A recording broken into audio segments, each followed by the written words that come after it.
Hi guys, என்ன sudden video அப்படின்னு சொல்லி சொன்னா, மட்டக்களப்புல இருந்து ஒரு வாகனம் படிக்கிறது, அதாவது இலங்கை அரசு பேருந்துக்கு சொந்தமான ஒரு வாகனம் உண்டு. இதுல கட்டுநாயக்கா செல்ல இருந்த ஒரு அரச பேருந்துல ஒரு பயணிக்கு திடீரென பிக்ஸ் ஏற்பட்டதால இந்த நடத்துனர் என்ன செஞ்சிருக்க, அந்த பிக்ஸ் ஏற்பட்ட நபரை தூக்கி வெளியில வீசி இருக்கிறாங்க. சோ அந்த பஸ் படத்தை போடுறேன், அந்த நம்பரை போடுறேன், முடிஞ்சவங்க இதுக்குரிய ஆக்ஷனை நீங்க எடுத்தே ஆகணும். பொதுமக்கள் எல்லாருமே சேர்ந்து அந்த பிக்ஸ் வந்த நபரை அவங்க அப்படி இடைநடுவுல தூக்கி எறியலாம். ஒன்றில் உரிய முறையில ஹாஸ்பிட்டல்ல சேர்த்திருக்கணும், இல்ல அதுக்குரிய நடவடிக்கையை பார்த்திருக்கணும்.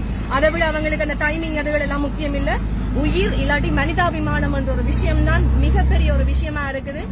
இந்த மாதிரி அறிவுகட்டத்தனமா செய்யக்கூடிய நடத்துனர்கள் அல்லது சாரதிகளை உண்மையிலேயே வன்மையா கண்டிக்கணும். ஏன்னா முதல் இருந்த அரசாங்கம் இல்ல, இப்ப இருக்குது.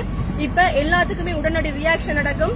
எந்த ஒரு பயணியா இருந்தாலும் எந்த ஒரு விஷயமா இருந்தாலும் உங்கள்ட்ட காசு கட்டி தான் போறாங்க, அதுக்கேற்ற மாதிரி நீங்க நடந்து கொள்ளுங்க. இப்ப இந்த சம்பவம் மட்டக்களப்புல நடந்திருக்குது. அந்த பஸ் நான் உங்களுக்கு போடுறேன். இதுக்குரிய ஆக்ஷன், அவர்களுக்குரிய ஆக்ஷனை நீங்க முடிஞ்சவரை எடுக்கணும்னு சொல்லி நான் கேட்டுக்கொள்றேன். இது மட்டும் இல்ல, அந்த பஸ்ல பயணிச்சிருக்கக்கூடிய பயணிகளை நீங்க கேட்டீங்கன்னு சொல்லிச்சுன்னா உண்மையை அறியக்கூடியதா இருக்கும். அந்த பஸ்ஸை நான் உங்களுக்கு ஆட் பண்றேன்.